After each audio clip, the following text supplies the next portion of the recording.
প্রতিদিন দোয়াটি একবার পাঠ করবেন, ওই দিন আপনি ইচ্ছা করলেও কোনো পাপ করতে পারবেন না।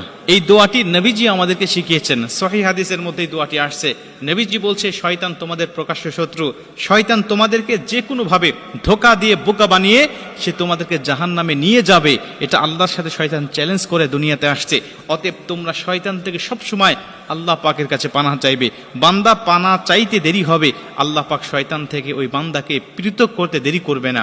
কারণ আল্লাহ পাকও চান এই বান্দাগুলো জান্নাতে যাক, শয়তান যেন আমার বান্দাকে ধোঁকা দিয়ে বোকা বানাইতে না পারে।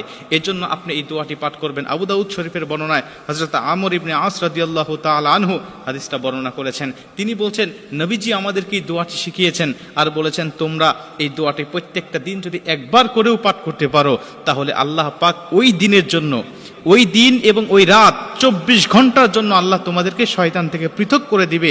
শয়তান ওই দিন ওই দোয়াটা পড়ার সঙ্গে সঙ্গে চিৎকার করে বলতে থাকে যে, তুই আজকে সারা দিনের জন্য, সারা রাত্রির জন্য আমার ওয়াসওয়াসা থেকে তুই দূরে চলে গেলি, আমার এরিয়ার, আমার কন্ট্রোলের বাইরে চলে গেলি, আমি তোকে ইচ্ছা করলেও আর ধোঁকা দিতে পারবো না। এজন্য প্রত্যেকটা মুমিনের উচিত হবে এই দোয়াটি শিখে নেওয়া এবং প্রত্যেকটা দিন একবার হলেও পাঠ করা। আল্লাহ রাসূল সাল্লাল্লাহু আলাইহি ওয়াসাল্লাম দোয়াটি বলছেন, আউযু বিল্লাহিল আযীম ওয়া বিওয়াজহিল কারীম ওয়া সুলতানিহিল কাদিম মিনাশ শাইতানির রাজিম।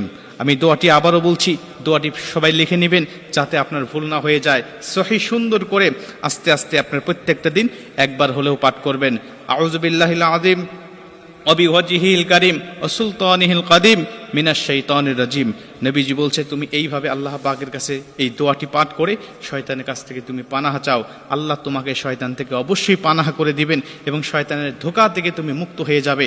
শয়তান তোমাকে ধোঁকা দিতে পারবে না। শোনো, এই শয়তান এমনই শয়তান যে অন্যান্য নবীদেরকেও গুমরাহ করার জন্য সে উঠে পড়ে লেগেছে, কিন্তু আল্লাহ নবীদেরকে স্পেশালভাবে প্রোটেক্ট দিয়ে আল্লাহ পাক তাদেরকে হেফাজত করেছে।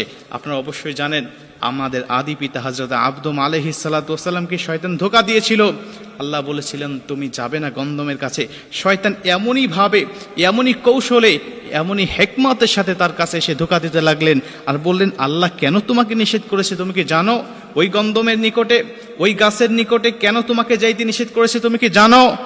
তুমি যদি সেখানে যাও আজীবন জান্নাতের মধ্যে থাকতে পারবে, আর যদি না যাও তাহলে তোমাকে দুনিয়াতে পাঠিয়ে দেওয়া হবে। মানে পুরা উল্টা বুঝিয়ে আমাদের আদম আলাইহিস সালাতু ওয়াস সালামকে গন্ধম খাওয়াতে বাধ্য করেছিল। এজন্য আপনাকেও শয়তান আসবে নেক্সট সুরতে ধোঁকা দেওয়ার জন্য, আপনার কাছে আসবে আপনাকে ধোঁকা দিয়ে বোকা বানানোর জন্য, বিভিন্নভাবে আপনাকে ইবাদত থেকে মাহরুম করার জন্য, যেন আপনি জান্নাতে না যেতে পারেন। জাহান্নামে যাওয়ার জন্য আপনার কোন পন্থা, কোন কৌশলে আপনাকে জাহান্নামে নিতে হবে, এই বিষয়গুলো শয়তান আপনাকে ধোঁকা দিয়ে বোকা বানিয়ে আপনাকে নিয়ে যাওয়ার জন্য বিভিন্ন কৌশল করে আপনাকে বাধ্য করবে। এজন্য আপনি ইচ্ছা করলেও শয়তানের কাছ থেকে বিরত থাকতে পারবেন না, কিন্তু আপনাকে পারার জন্য এই দোয়াগুলো অবশ্যই পাঠ করতে হবে, দোয়াগুলো পড়তে হবে। যদি পড়তে পারেন, আল্লাহ স্বয়ং নিজে শয়তান থেকে আপনাকে প্রোটেক্ট করবেন।